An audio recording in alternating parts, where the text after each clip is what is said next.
Hello दोस्तों, स्वागत है आपका हमारे यूट्यूब चैनल पे। कैसे हैं आप सब दोस्तों? आइए स्टार्ट करते हैं। आज हम सूरदास जी के द्वारा जिनके आरंभिक पद हैं भ्रमर गीत सार, उसके आज हम इस वीडियो में 54 से लेकर 63 तक के पद जो है कवर करेंगे। इससे पहले अगर आपने चैनल को सब्सक्राइब ना किया हो तो चैनल को सब्सक्राइब कर दीजिएगा। साथ में आप बेल आइकन को प्रेस कर लीजिएगा जिससे कि आपको वीडियो की नोटिफिकेशन टाइम पे मिल जाए। और साथ ही साथ अगर आपको वीडियो पसंद आए तो वीडियो को लाइक और शेयर ज़रूर कर दीजिएगा। तो चलिए वीडियो को स्टार्ट करते हैं। क्या कहते हैं इसमें सूरदास जी की, नैनन निज कमल नयन सुंदर मुख हेरो। इसमें गोपियाँ उद्धव से कहती हैं कि हे उद्धव, जैसा कि हमने पिछली पंक्तियों में भी आपको बताया है कि ये बात कब की हो रही है, जब उद्धव जो है जब उद्धव मथुरा से उनको कान्हा ने भेजा है ब्रज में गोपियों को निर्गुण ब्रह्म की साधना का मार्ग दिखाने, अर्थात निर्गुण ब्रह्म के योग मार्ग पे चलने के लिए, उनको विद्या देने के लिए उन्होंने अपने सखा प्रिय सखा उद्धव को ब्रज भेजा है गोपियों के समक्ष। तो जब उद्धव गोपियों के समक्ष कृष्ण को भूलने के लिए, कृष्ण की भक्ति को भूल जाने के लिए और साथ में निर्गुण ब्रह्म की उपासना का मार्ग बताते हैं, तो गोपियाँ कहती हैं कि हे उद्धव, नयनन निज कमल नयन सुंदर मुख देखो। हे उद्धव, तुम कैसी बात करते हो, क्योंकि हमने तो श्री कृष्ण के कमलवत जो नयन है, जो उनकी सुंदरता है, उसको अपनी आँखों से देखा है, और तुम कहते हो कि अपनी आँखों से देखकर भी उसको अनदेखा कर दिया जाए, मतलब श्री कृष्ण के प्रेम से मुख मोड़ लिया जाए। ऐसा हो सकता है क्या? मूदन ते नयन कहत कौन ज्ञान तेरो। तुम कहते हो कि आंखें बंद कर लो तो ज्ञान मिल जाएगा, अर्थात तुम्हारे निर्गुण ब्रह्म की साधना करें और अपने कृष्ण को भूल जाएं। क्या ऐसा संभव है क्या कि आंख बंद करके कभी किसी को ज्ञान प्राप्त हुआ है? तामे कहु मधुकर हम कहाँ लैन जाही। तुम ही कहो हे मधुकर, अर्थात हे उद्धव, हम कहाँ लैन जाही, हम क्या करें? हमें ये तुम्हारे निर्गुण ब्रह्म की साधना का ये जो मार्ग है ये समझ नहीं आता है। हम श्री कृष्ण को नहीं भूल सकते हैं। जामे प्रिय प्राणनाथ नंद नंदन नाही, क्योंकि हम उस मार्ग को अपना ही नहीं सकते हैं जिसमें हमारे प्रिय प्राणनाथ, अर्थात जो हमारे से प्राणों को भी प्रिय है, प्राणों से भी प्रिय है, हमारे नंद नंदन अर्थात श्री कृष्ण है।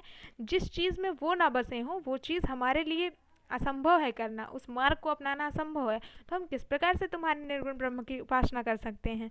जिनके तुम सखा साधु बातें कहूँ तिनकी।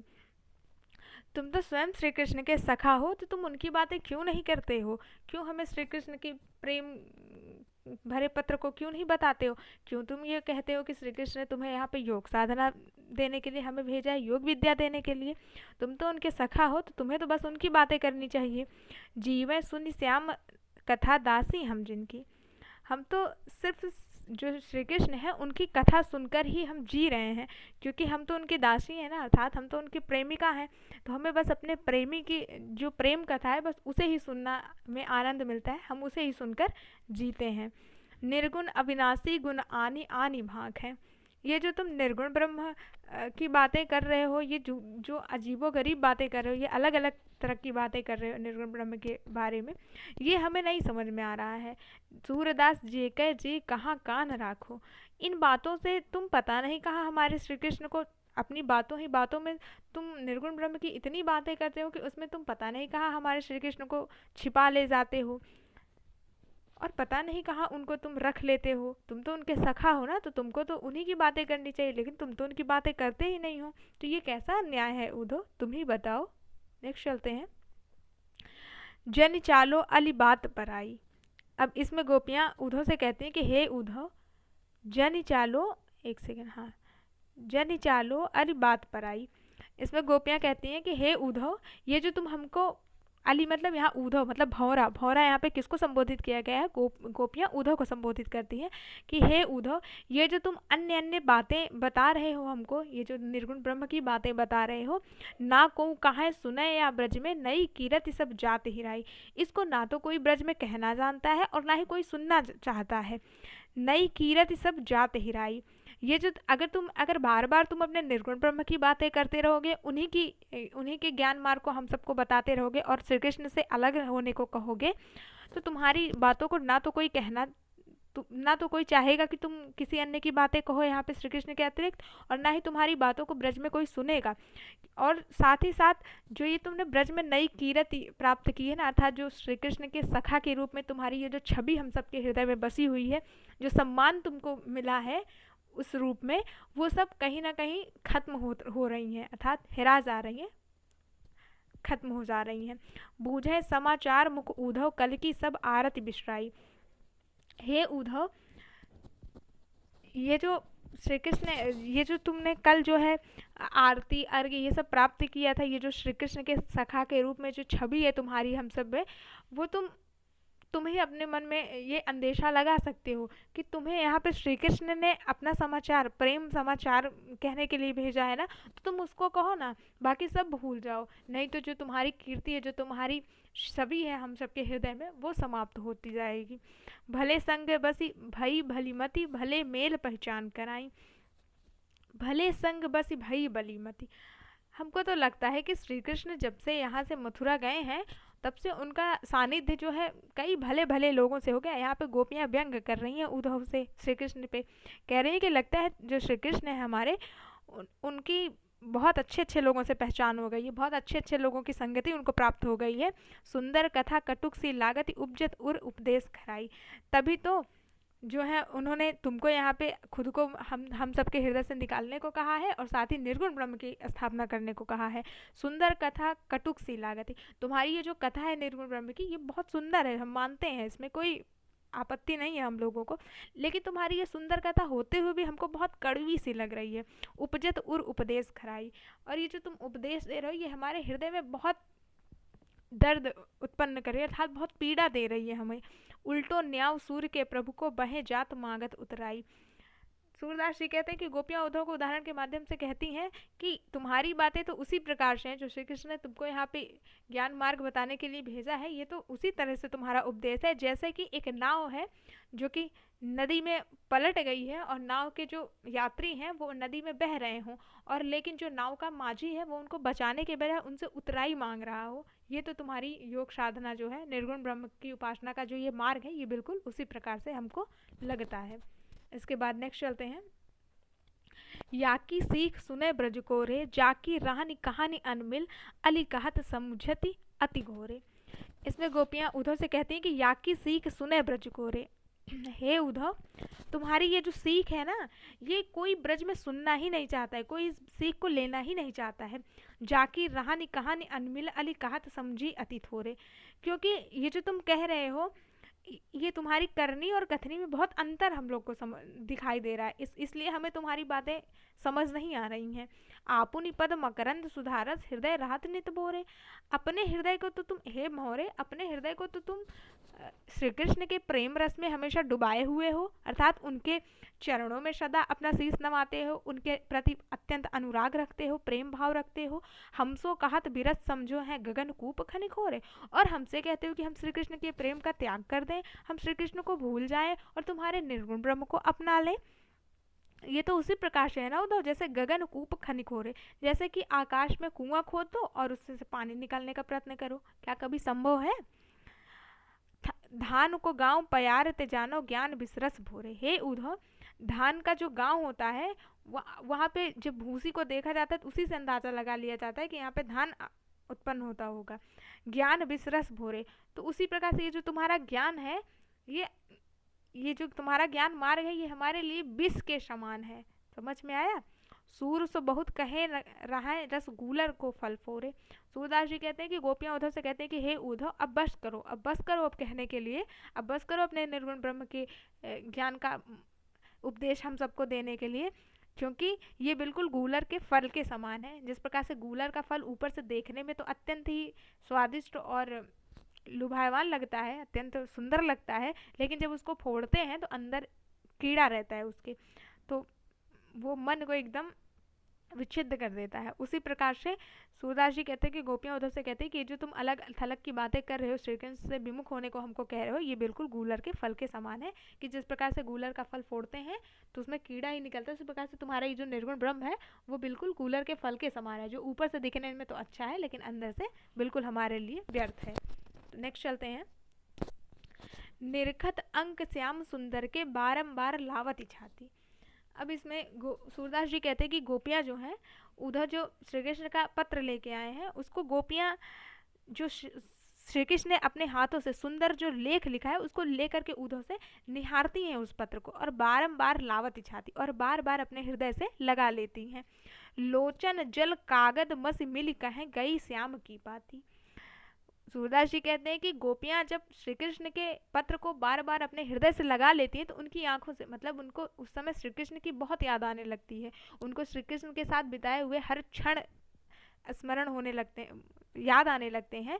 तो इससे क्या होता है कि उनकी आंखों में आंसू आ जाते हैं और उनकी आंखों से आंसू बह बहकर उस कागज पे गिरते हैं, जिससे कि मस मिली कहाँ गई श्याम की पाती, जिससे कि कागज की स्याही और उनकी आंखों के आंसू दोनों मिल जाते हैं और श्याम और जो श्री कृष्ण का वो जो लेख लिखा था वो पूरा उसने स्याही छा जाती है।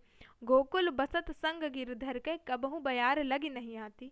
गोपियाँ कहती हैं कि जब गोकुल में गिरधर बरसते थे अर्थात जब श्री कृष्ण यहाँ पे थे गोकुल में तो कबहू बयार लगी नहीं ताती, तो कभी हमें हवा भी बिल्कुल गर्म नहीं लगी अर्थात तब हमें किसी भी कष्ट किसी भी पीड़ा का अनुभव नहीं हुआ, तब हम बड़े आनंद पूर्वक यहाँ रहते थे।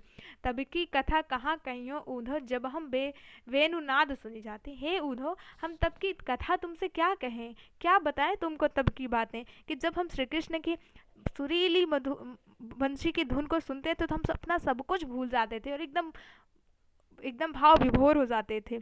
हरि के लाड गनत नहीं काहू निस दिन सुदिन रास रस माती। सूरदास जी कहते हैं कि उधो से गोपियाँ कहती हैं कि हरि के लाड गनत नहीं काहू निस दिन सुदिन रास रसमाती। जब श्री कृष्ण के साथ हम क्रीड़ाएं करते थे, रास लीलाएं करते थे, तब हम उस समय इतने गर्वान्वित हो जाते थे, इतने प्रसन्न हो जाते थे कि अपने आगे कुछ समझते ही नहीं थे किसी को। प्राणनाथ तुम कब धो मिलोगे सूरदास प्रभु बाल संगाती। सूरदास जी कहते हैं कि गोपियाँ श्री कृष्ण को याद करते हुए कहती हैं कि हे प्राणनाथ अर्थात हे श्री कृष्ण, हे हमारे प्राणों के स्वामी, आप हमसे मिलने कब आएंगे, कब जो है हमसे आकर के मिलेंगे आप। इस प्रकार से इस पंक्ति का ये था। नेक्स्ट चलते हैं। मोहि अली दोहु भांति फल होत। अब इसमें गोपियाँ उद्धव से कहती हैं अपने मन की व्यथा को व्यक्त करते हुए कहते हैं कि हे उद्धव मोहि अली दोहु भांति फल होत। हे उद्धव हमें तो दोनों ही प्रकार से फल एक ही फल मिलता है। जब श्री कृष्ण यहाँ थे तब भी हम उनके थे और जब वो हमसे दूर हैं तब भी हम उनके ही प्रेम में खोए हुए हैं। तब रस अधर लेती मुरली अब भई कबरी सौत। हाँ बस इतना अंतर है कि जब श्री कृष्ण यहाँ पे थे तब उनके अधरों का पान जो है उनकी प्रिय मुरली करती थी अर्थात हमेशा वो अपनी वंशी को बजाते रहते थे और उनके सबसे समीप उनकी वंशी थी। अब भाई कबरी सौत, अब जो कबरी है था जो कुब्जा है जो हमारी सौतन है अब वो उनके सानिध्य का लाभ उठा रही है, अब वो उनके सानिध्य का आनंद प्राप्त कर रही है। अब सबसे ज़्यादा उनके समीप वही है। तुम जो जोग मत सिखवन आए भस्म चढ़ावन अंग। ये जो तुम हमको जोग विद्या सिखाने आए हो ना, ये जो जोग बताने आए हो हमको कि हम अपने अंग पे भस्म चढ़ा लें, अपने अंग पे भस्म लपेट लें, डाल लें। इन बिरहन में कहूँ को देखी सुमन गुहाएं अंग। तुमने क्या हम बिरहणियों में, हम श्री कृष्ण के जो वियोग में बिरहणियाँ हैं, क्या हम में से किसी को भी अपने कानों में कोई गहना सजाए हुए देखा तुमने? नहीं ना। कानन मुद्रा पहिर मेखली धरे जटा अघारी।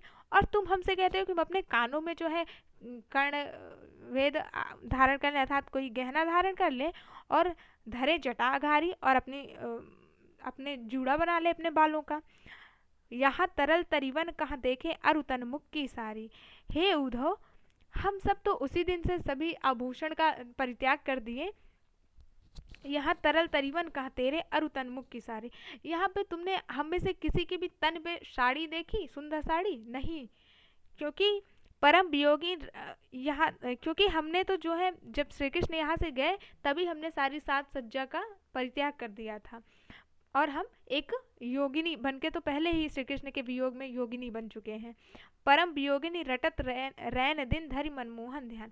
हम तो निरंतर रात दिन सिर्फ अपने मनमोहन अर्थात श्री कृष्ण का ध्यान, वियोगी हम जो वियोगिनियाँ हैं हम तो पहले ही रात दिन श्री कृष्ण का ध्यान करते रहते हैं, उन्हीं का नाम रटते रहते हैं। तुम तो चलो वेगी मधुबन को जहाँ जोग को ज्ञान। तो तुम जाओ, तुम फिर से मथुरा वापस लौट जाओ और ये जो अपना ज्ञान मार्ग है, ये जो तुम जोग सिखाने आए हो, ये जोग जा करके मथुरा की नारियों को ही सिखाना, क्योंकि वही भली बात से तुम्हारे ज्ञान से परिचित हो सकती हैं, वही तुम्हारे ज्ञान को अपनाएंगी। निस्दिन जीजत है या ब्रज में देख मनोहर रूप, क्योंकि हम तो रात दिन सिर्फ श्री कृष्ण के मनोहर रूप को ही देखकर जीवित हैं अर्थात जी रहे हैं। सूर लोग लय घर घर डोले ले धरी सूप। सूरदास जी कहते हैं कि गोपियाँ कहते हैं कि जिस प्रकार से कोई व्यापारी अपने सामान को जो है कहता है कि आप बहुत अच्छे से मतलब बहुत तोल तोल के बहुत फटक करके अच्छे से लीजिए, जो है घर घर जा कर के वो सामान अपना बेचने का प्रयत्न करता है, परंतु कोई लेना नहीं चाहता। उसी प्रकार से तुम्हारी ये योग विद्या है, इसको कोई यहाँ पे लेना नहीं चाहता है, कोई योग मार्ग को अपनाना नहीं चाहता है। सब तो यहाँ पे सिर्फ श्री कृष्ण के मनोहर रूप को ही देख करके जी रही हैं, उन्हीं की आस में है कि श्री कृष्ण उनसे कभी ना कभी तो मिलने अवश्य ही आएंगे, भेंट करने आएंगे। नेक्स्ट है विलग जन मानो हमरी बात। अब इसमें गोपियाँ उद्धव से कहती हैं कि हे उद्धव, हमारी बातों का बुरा मत मानना। विलग जन मानो मतलब बुरा मत मानना। गोपियाँ कहती कि हमारी बात अर्थात जो हम तुमसे कह रहे हैं ये हमारी बातों का बुरा मत मानना। डरपति बचन कठोर कहती मति बिनु पति यूं उठ जात। हम तो इतने कठोर वचन तुमको कहने से डर नहीं लगता है? तुम मतलब ऐसे उठ करके चले आए हो और बिना हमारी आज्ञा के तुम इतने कठोर वचन हमसे कह रहे हो, तुमको डर नहीं लग रहा है उद्धव? हमारी बात बुरा मत मानना, लेकिन तुम ही बताओ, तुमको इतने कठोर वचन कहते हुए हमसे डर नहीं लगता है? जो तुम उठ करके सीधे मथुरा से आकर के हमसे निर्गुण ब्रह्म की साधना को करने को कह रहे हो, हमसे श्री कृष्ण को भूलने को कह रहे हो, क्या तुमको जरा भी भय नहीं लग रहा है? जो को कहत जरे अपने कछ फिर पाछे पछतात। क्योंकि जिसने भी ऐसा कहा है कि हम श्री कृष्ण को भूल जाएं, वो अपने ही कथनी पे वो फिर बाद में पछताता है बार बार। जो प्रसाद पावत तुम उद्धव कृष्ण नाम लय खात। हे उद्धव, ये जो तुम प्रसाद अर्थात जो तुम ये यश कीर्ति ये जो तुम पा रहे हो ना उद्धव यहाँ ब्रज में, ये सिर्फ तुम इसीलिए पा रहे हो, इतना सम्मान तुम ब्रज में इसीलिए प्राप्त कर पा रहे हो क्योंकि तुमने कृष्ण का नाम लिया है, कृष्ण के नाम पे तुम यहाँ आए हो। मनुज तिहारो हरिचर नंतर अचल रहत दिन रात। तुम्हारा मन तो स्वयं उद्धव तुम ही बताओ, तुम्हारा मन तो स्वयं हरिचरण अर्थात श्री कृष्ण के चरणों में लगा हुआ रहता है। तुम तो रात दिन स्वयं उनकी आराधना करते हो, उनको याद करते हो। तो सूर श्याम ते जोग अधिक कहीं कहीं आवत यह बात। सूरदास जी कहते हैं कि फिर गोपियाँ उद्धव से कहते हैं कि हे उद्धव, फिर तुम हमको क्यों कहते हो कि योग मार्ग अपनाना चाहिए, योग करना चाहिए, श्री कृष्ण के प्रेम को भूल जाना चाहिए? तो तुम हमसे क्यों इस प्रकार की अटपटी सी बातें कर रहे हो, जबकि तुम्हारा मन तो खुद श्री कृष्ण के प्रेम में लगा हुआ है, रात दिन उनका नाम रटता रहता है, उनको याद करते हो, तुम तो उनसे अत्यंत प्रेम करते हो, उनसे अनुराग रखते हो, तुम्हारे हृदय में तो स्वयं वही बसे हुए हैं। तो फिर तुम हमको क्यों उनको भूलने को कहते हो? ये तुम्हारी अटपटी सी बात तुम्हारे दिमाग में आती कैसे है? 60 है कि अपनी सी कठिन करत मन निस्दिन। कहीं कहीं कथा मधुप समझा तदपि न राहत नंदन बिन। अपनी सी कठिन करत मन निस्दिन। अब इसमें गोपियाँ उद्धव से कहते हैं कि हे उद्धव, हमने अपने मन को जो है अपने जैसा कठोर बनाने का रात दिन प्रयास करते रहते हैं। कहीं कहीं कथा मधुप समझावती। हे उद्धव, हम अपने मन को तरह तरह की कथाएं सुनाते हैं, तदपि राहत नंदन बिन, परंतु ये हमारा मन किसी और कथा में लगता ही नहीं है, कहीं और लगता ही नहीं। ये तो सिर्फ श्री कृष्ण के बिना कहीं और इसका हमारा मन कहीं और लगता ही नहीं है। हम तो सिर्फ श्री कृष्ण के ही उसमें हमारा मन भी लगा रहता है। बरजत श्रवण संदेश नयन जल मुख बतियाँ कछु और चलावत। हम अपने हम खुद ही मतलब श्री कृष्ण का जो संदेश है, हम चाहते हैं कि हमारे कान जो हैं वो ना सुने श्री कृष्ण के संदेश को। नैन जल मुख बतियाँ, और हमारे जो आंखें हैं वो श्री कृष्ण के वियोग में उसमें आंसू ना आए, और मुख बतियाँ, और हम खुद ही एक दूसरे से अन्य अन्य बातें करते हैं जिससे कि हम श्री कृष्ण को क्षण भर के लिए भूल जाए, लेकिन यह हमारा मन कुछ और बातें ही नहीं करना चाहता। बहुत भांति चित्त धरत निठुरता तब सब तज और यह जी आवत। बहुत तरह से हमने जो है अपने इस चित्त को जो है सोचा कि हमारा चित्त निठुरता अर्थात कठोरता को धारण कर ले और सब त्याग दे, लेकिन यह जी आवत, लेकिन हमारा जो हृदय है वो कहीं और लगता ही नहीं है। कोटि स्वर्ग सम सुख अनुमानत हरि समीप समता नहीं पावत। जैसा स्वर्ग सा जो सुख है वो सिर्फ श्री कृष्ण के समीप होने से ही प्राप्त होता है, ऐसा सुख हमको श्री कृष्ण से अलग होने पे कहीं भी प्राप्त नहीं होता है, अर्थात हमारे हृदय में तो सिर्फ श्री कृष्ण ही विराजमान है। थकित सिंधु नौका के खगज्यो फिर फेरी वह गुण गावत। हमारा मन तो बिल्कुल उसी नाव के पंछी के समान है। जिस प्रकार से कोई थका हुआ पंछी नाव से उड़ करके कहीं और आश्रय ढूंढने का प्रयत्न करता है, परंतु वो थके होने के कारण बार बार फिर से उसी नाव पर आ जाता है, अर्थात उसको कहीं और बसेरा नहीं मिलता है। उसी प्रकार से ये जो हमारा मन है, इसको हम बहुत प्रकार से तरह तरह की बातें करके सोचते हैं कि श्री कृष्ण को भूला रहे। हम अपने मन को कठोर बनाने का प्रयत्न करते हैं, हम श्री कृष्ण के संदेशा को सुनना भी नहीं चाहते हैं। लेकिन जो हमारा ये मन है वो उसी नौका के पंछी के समान है। वो बार बार, चाहे थोड़ी देर के लिए हम इसको कहीं और आनंद दिलाने की प्रयत्न करते हैं, परंतु ये हमारा मन जो है वो अंततः श्री कृष्ण के ही संदेश में, श्री कृष्ण के ही स्मरण में, श्री कृष्ण के ही रासलीलाओं में ही खोया रहता है, अर्थात सिर्फ श्री कृष्ण का ही ये हमारा मन दास बन गया है। जो बसना ना विदरत अंतर ते अधिक अनुवर दाहत। अर्थात हमारा ये जो मन है वो कहीं और बसता ही नहीं है, वो थोड़ी देर तो कहीं और भटक जाता है, लेकिन फिर से वो जो है श्री कृष्ण में ही आकर के लग जाता है। सूरदास परिहरि न सकल तन बारक बहुर मिलो है चाहत।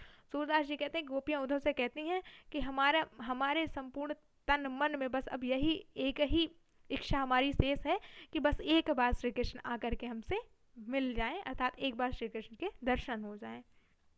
नेक्स्ट है रहुरे मधुकर मधुमतवारे। अब इसमें गोपियां उद्धव से कहते हैं कि हे मधुकर, हे उद्धव, कहाँ करो निर्गुण लय कह हो जीवहु कान हमारे। कहाँ करो निर्गुण लय कह हो जीवहु कान हमारे। हे उद्धव, हे मतवाले उद्धव, तुम ये जो है कहाँ हमको ये निर्गुण साधना बताते हो, निर्गुण ब्रह्म की उपासना करने को कहते हो। जीवन कान हमारे, हम तो सिर्फ श्री कृष्ण के लिए ही जी रहे हैं। लोटत नीच पराग पंग में पचत न आप संहारे। तुम मतलब स्वयं उनके चरणों में जो है लौटते रहते हो, अर्थात उनके चरणों में अनुराग रखते हो और हमसे कहते हो कि हम उनका सहारा छोड़ दें। बारंबार सरक मदिरा की अपरस कहाँ उघारे। बारंबार सरक मदिरा की अपरस कहाँ उघारे। तुम तो उसी मदिरा पान करने वाले के समान हो गए कि जिसको बार बार मदिरा जब वो पी लेता है तो वो बार बार के गिर जाता है, और अपरस कहाँ उगारे, और उसको अपनी ही सुध नहीं रहती है। तुम जानत हमहु वैसी हैं जैसे कुसुम तिहारे। तुम सोचते हो कि हम भी बिल्कुल वैसे ही हो जाएं जैसे कि कुसुम तिहारे, जैसे कि तुम्हारे जो पुष्प हैं जो हैं बिल्कुल वैसे हैं, वैसे हम भी हो जाएं। घर पहाड़ सबको बिलमावत जेते आवतकारे। जो घर पे आए उसको भी और जो बाहर रहे उसको भी, सबको वो भ्रमित करता रहता है। जेते आवतकारे, जिस कार्य से वो आता रहता है, कोई इंसान अगर किसी कार्य से आ रहा हो तो तुम अपने मदमस्ती में उसको मतलब उसके कार्य से ही विमुख कर देते हो। तो तुम बिल्कुल चाहते हो कि हम भी वैसा ही कर्म करें। सुंदर श्याम कमल दल लोचन जसमति नंद दुलारे। हमारे जो श्री कृष्ण है वो सुंदर कमल दल के समान है, और वो हमारे यशोदा मैया के दुलारे और हम सबके आंखों के तारे हैं। वो सूर्य श्याम को सरबस आप्यो अब कांपे हम ले ही उघारे। सूरदास जी कहते हैं, गोपियां कहते हैं कि हमने अपना सर्वस्व श्री कृष्ण को सौंप दिया है, अब हम तुमको उधार देने के लिए हमारे पास कुछ भी शेष नहीं, अर्थात हम श्री कृष्ण को त्याग नहीं सकते हैं और बदले में तुम्हारे निर्गुण ब्रह्म को अपना नहीं सकते हैं। नेक्स्ट है काहे को रोकत मार्ग सूध हो। अब इसमें गोपियां उद्धव से कहती हैं कि हे उद्धव, जब उद्धव उनको निर्गुण ब्रह्म की साधना का मार्ग बताते हैं, कहते हैं तुमको निर्गुण ब्रह्म की उपासना करनी चाहिए, तो गोपियां उनको कहती हैं कि हे उद्धव, काहे को रोकत मार्ग सूध हो। हे उद्धव, तुम हमारे प्रेम मार्ग को क्यों रोक रहे हो। अर्थात हमारा जो प्रेम मार्ग है वो एकदम सीधा सा है, जिसमें हमको अपने हरि का सानिध्य प्राप्त होता है, हम उनसे प्रेम करते हैं, वो सीधा सा मार्ग है। तुम उसमें बाधा क्यों डाल रहे हो, क्यों हमारे मार्ग को रोक रहे हो। सुनो मधुप निर्गुण कंटकते राजपंथ क्यों रोधो। हे उद्धव सुनो, ये जो तुम्हारा निर्गुण ब्रह्म है ये बिल्कुल कांटे के समान है हमारे प्रेम मार्ग में। कै तुम सिखे पठाए कुब्जा कै कही श्यामघ जूध हो।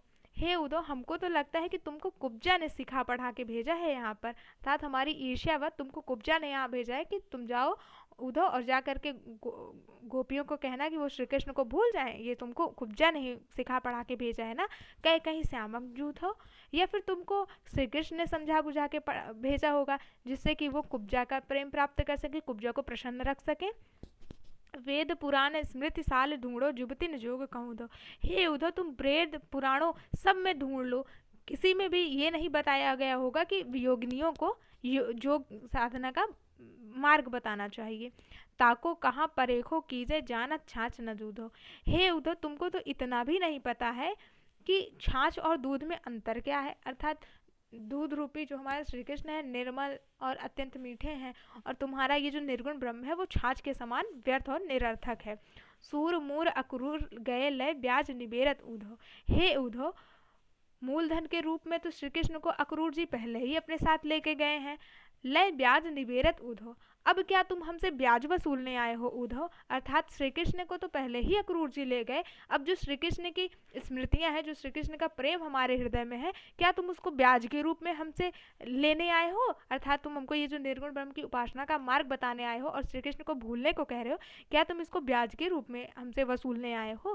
तो इस प्रकार से इस पंक्ति का अर्थ है। और ये सबसे लास्ट है कि बातन सब को समझावें। अब इसमें गोपियाँ एकदम उदास हो जाती हैं और उद्धव से कहती हैं कि हे उद्धव, बातन सबको समझावें। बातों से तो हर कोई समझाता है, सब बातों से ही समझाते हैं।